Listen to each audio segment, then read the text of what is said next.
చేస్తున్న వ్యక్తి వంక తిరిగి ఇప్పుడు మన ఇద్దరం కూర్చున్న గది కన్నా కిటికీ లేని ఒకే తలుపు ఉన్న చిన్న గదిలో కలిసి మిలిసి బతికి పడుకుని పెరిగి పెద్దవాడినైన వాడిని చెప్పుకున్నారు. అటువంటి మహోత్కృష్టమైన వ్యక్తులు కూడా తల్లికి తండ్రికి అంత గౌరవం ఇచ్చారు.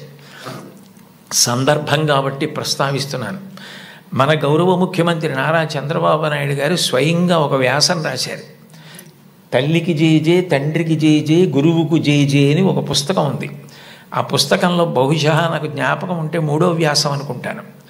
ఆ వ్యాసంలో ఆయన ఒక విషయం ప్రస్తావన చేశారు. వాళ్ళ అమ్మగారి పేరు అమ్మಣ್ಣమ్మ గారు. ఆవిడ చిన్నతనంలో చంద్రబాబు నాయుడు గారిని పిలిచి ఒక కథ చెప్పారట.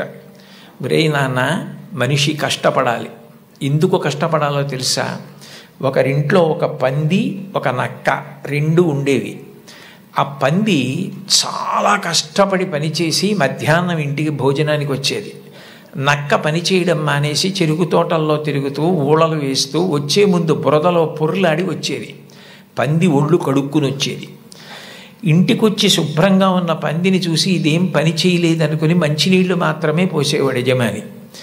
నక్క ఒంటి నిండా బురదంటించుకోవడం చూసి ఇది బాగా కష్టపడింది అనుకుని బాగా దానికి తిండి పెట్టేవాడు. మోసం ఎన్నాళ్ళు దాగుతుంది? కొన్నాళ్ళకి ఎవరు కష్టపడుతున్నారో తెలిసిపోయింది. తెలిసిపోయిన తర్వాత నక్కని కొట్టి తరిమేసి పందికి తన పిల్లనిచ్చి పెళ్లి చేసి ఇల్లరికం అల్లుడిగా తెచ్చుకున్నాడు రా. ఇంటి పనివాడు ఇంటల్లుడయ్యాడు రా. కష్టపడినవాడు వెనక్కి తిరిగి చూడడు జీవితంలో. కష్టపడడం నేర్చుకో అని మా అమ్మ నాకు చిన్నతనంలో చెప్పింది.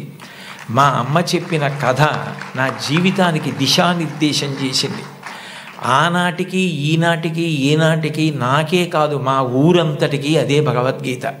నేను యథాతథంగా ఆయన వ్రాసిన వ్యాసంలో మాటలే చెప్తున్నాను. ఆ మాటలే నాకు స్ఫూర్తి. ఇప్పటికీ కష్టపడడం నాకు అంత సంతోషం. ఆ కష్టపడడం అన్నది నేను మా అమ్మగారి దగ్గర నేర్చుకున్నాను. ఆ కష్టపడే ఇవాళ ఈ స్థితికి వచ్చాను. నేను ముఖ్యమంత్రినైనా మా అమ్మగారు మాత్రం మా ఇంట్లో గట్టిగా 3 రోజులు ఉండడానికి ఇష్టపడేది కాదు. మళ్ళీ వెళ్ళిపోయి ఆ నారావారి పల్లెలో తెల్లవారి 5 గంటలకి లేచి గొడ్డు గోద పొలము పనులు అవి చేసుకోవడం, ఆ కష్టపడ్డము ఆవిడికి ఎంత సంతోషము అని అమ్మగారి ప్రేరణతో తాను ఎంత వృద్ధిలోకి వచ్చారో వ్రాసుకున్నారు. నేను ఏదో 4-5 విషయాలు మాత్రమే ప్రస్తావించాను. లోకంలో తల్లిని మించిన దైవం లేదు. మీరు జీవితంలో ఎప్పుడైనా అమ్మ నువ్వేం చేశావని అడిగితే, మీరు అమ్మకి చెప్పలేని స్థితి కలిగితే, మీరు చేసిన పని మీ అమ్మగారికి మీరు చెప్పలేకపోతే అంతకన్నా ఆత్మద్రోహం ఇంకొకటి లేదు.